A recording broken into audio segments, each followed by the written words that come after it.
Hey team, it's Tom from FitCure. Welcome back. We are still deep diving in on sleep, and today we are going to talk all about circadian rhythms.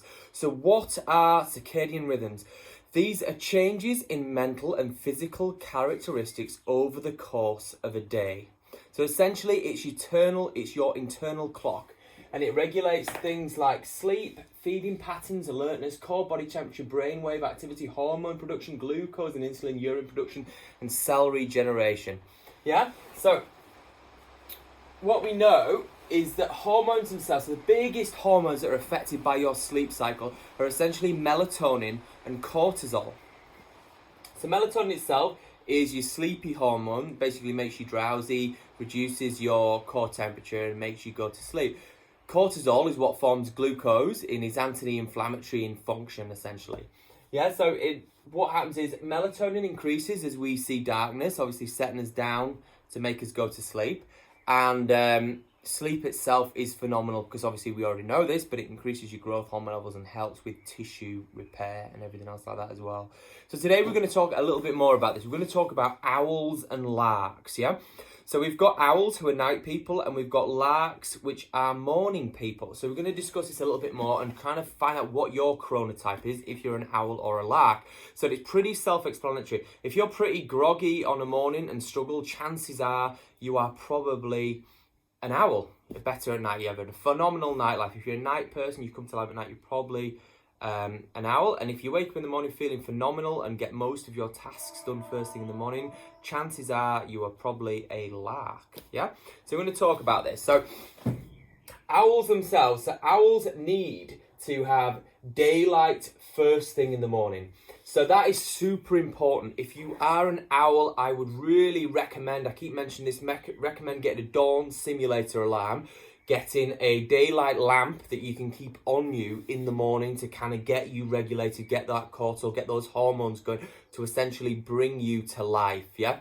Because there can be up to 2 hours difference in terms of circadian rhythms between an owl and a lark. So if I'm an owl and you're a lark, you might be feeling phenomenal at 7 o'clock, and it takes me till 9 o'clock to really get my stuff together, ready for the day, yeah?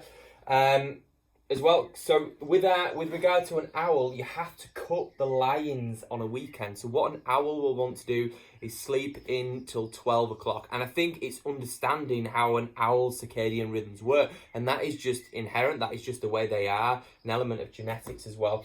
But they need to stop the lie-ins on a weekend. They need to get up. And we're going to talk more about napping, which is going to be a key to an owl in a later lesson.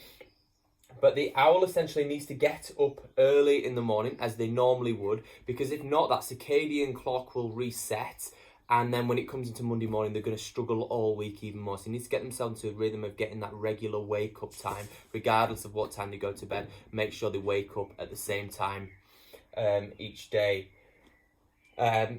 With regard to besides which, anyway, just going back to the owl really, really quickly, basically the bedtime part of it as well, what am I saying? Yes, they need to cut out the lie-ins on a weekend. The sleep quality is going to be poor. So if they wake up at 7 a.m.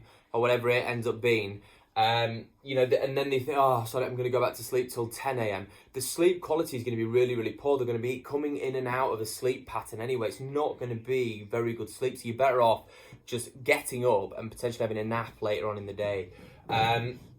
As well as that, so if you're a lark, if you're a morning person, good for you. Yeah, that's brilliant. So that's when you would get the most important parts of your day done, essentially. Get everything done in the morning if you're a morning person. Get all the most important things done. An owl, obviously, he would wait till later on in the day. If he's got a big, important meeting, he would have that meeting later on in the day, not do it first thing in the morning.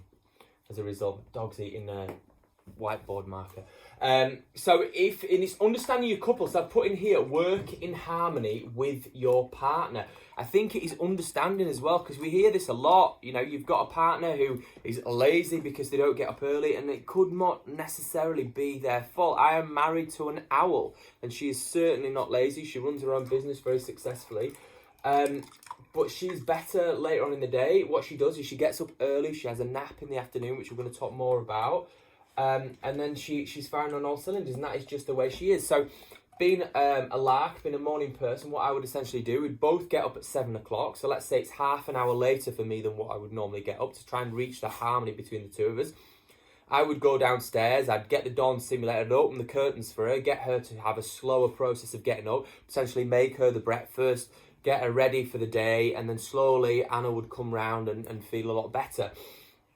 And on the other side of it as well, on an evening, I might be a bit more tired, and that might then be Anna's chance to, she can make the dinner, and I feel a bit more sleepy and a bit more ready for bed. And you can sort of just working in harmony together and understanding that it's not someone necessarily been lazy, it is their circadian rhythms. So I'm going to go walk a dog, because I think that's what he wants, and I'll see you guys tomorrow for another lesson.